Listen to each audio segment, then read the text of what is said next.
Alright, now we've got Syn-Gas production. It's very difficult to see the flame burning out of the hose there. So what I'm going to do is take a piece of newspaper here.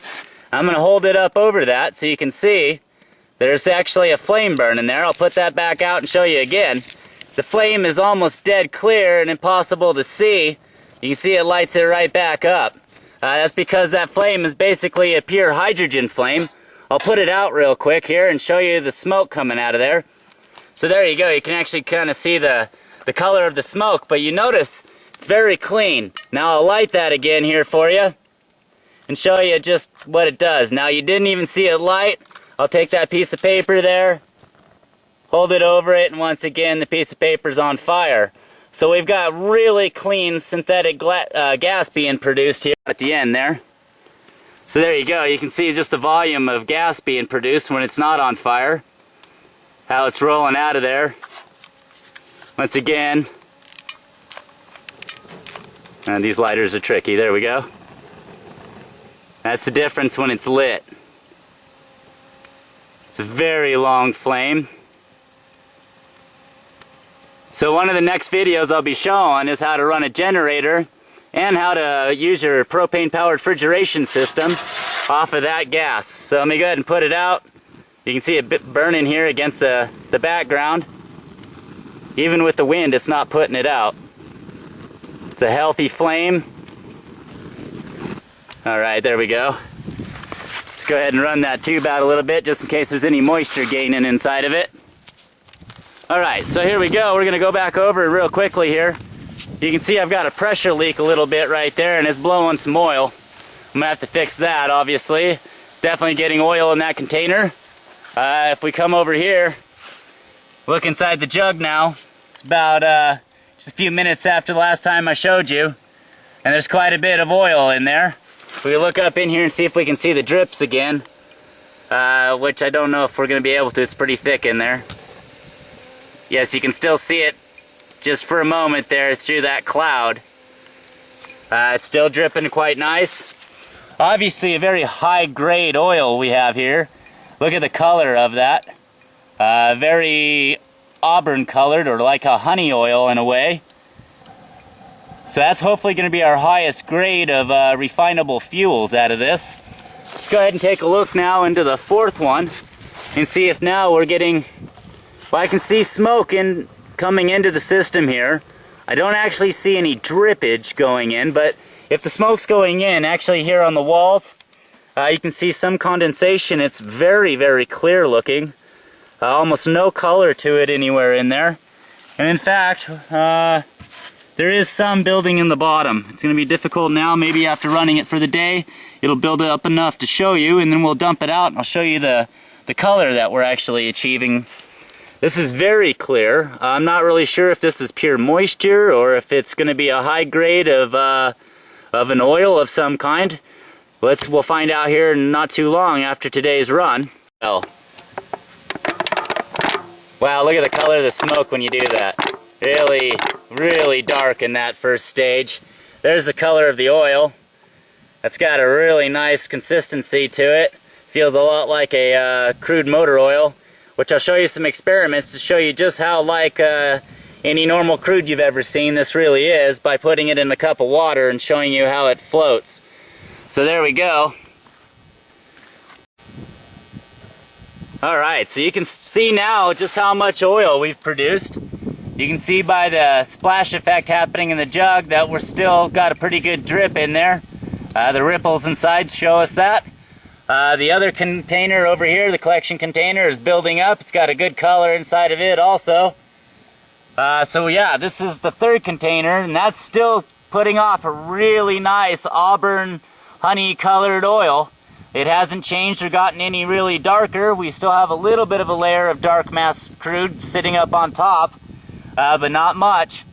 Our fourth system here, the stuff that's condensating inside of this fourth collector is very, very clear. In fact, it looks a lot like water, which I'm not sure if that's what it is or not. The synthetic gas production, as I just showed you, was really, really good out of the system right now. So it's very clean.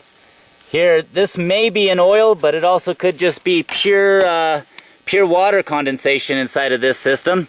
We'll find out at the end, and I'll let you know by trying to burn it and doing some tests. So we're going to go ahead and let this run a little bit longer here, and I'll turn the camera back on once again and show you each step as we keep going.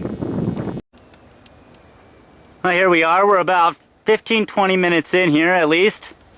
You can see there we have a really nice synthetic gas flame burning still out of that hose. There's been no decrease in the amount of gas produced. The only decrease that you see is when the stove loses a little bit of temperature. So feed it more wood and you'll watch that gas increase in height quite a bit.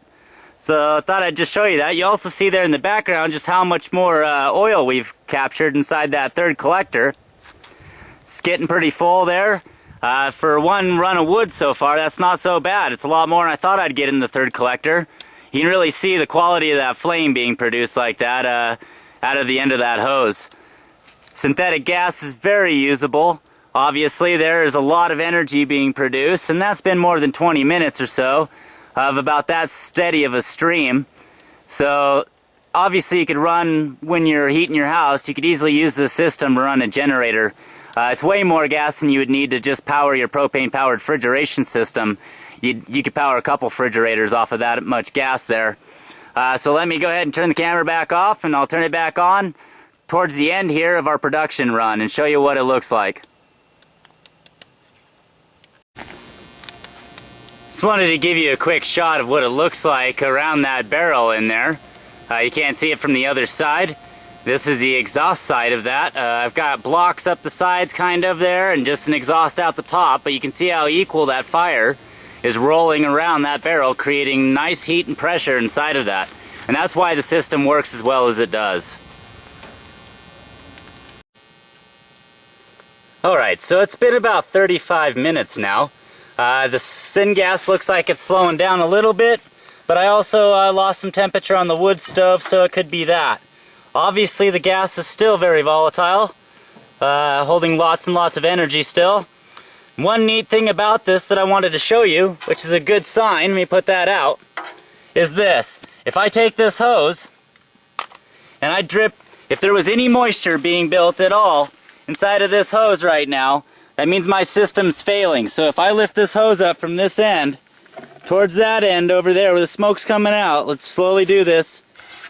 Let's see if there's any moisture in the hose whatsoever here. Whoop. I see zero moisture dripping out of the end of that hose. No wet spots down there whatsoever.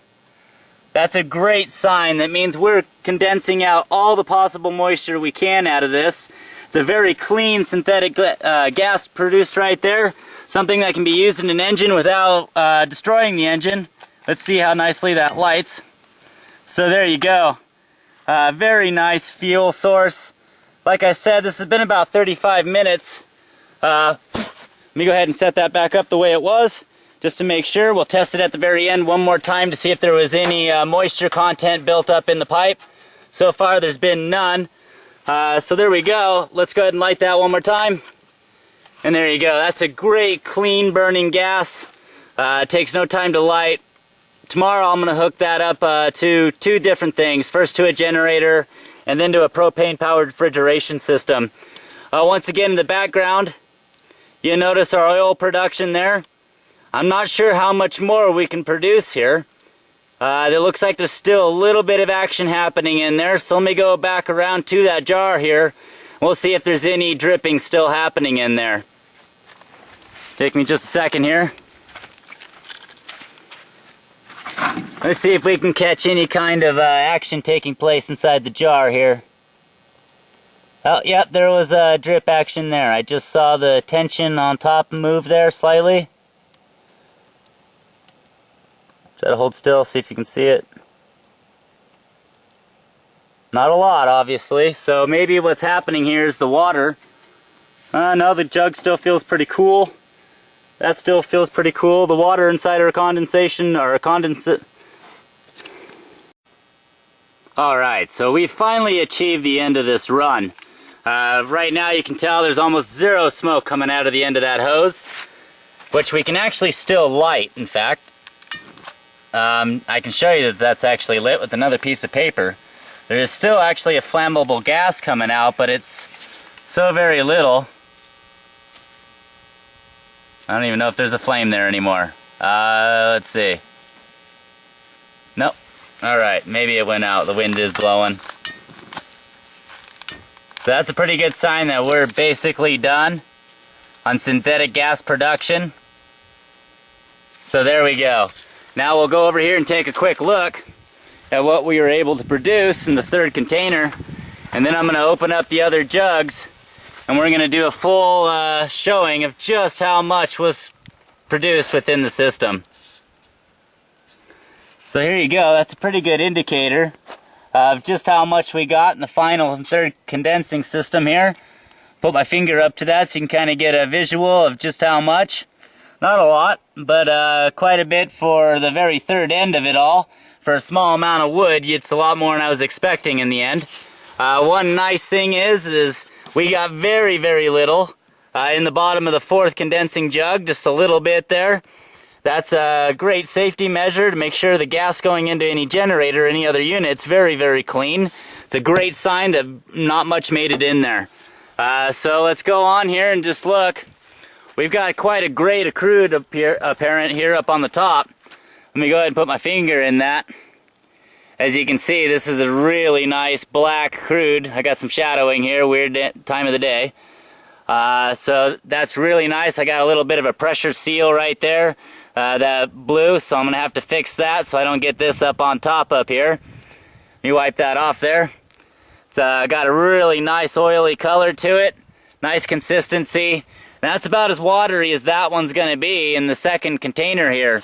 Our first container is going to be a very thick, very heavy black crude oil. You can see some of the water up on top, and I pull that off of there, and it's got a nice crude oil float on top of it, which I'll have to pull off of there. That was from when I was first experimenting with the cap here. So there you go. There's our first production so far. Let me go ahead and take this all apart, and I'm going to show you each grade of oil and how much we got.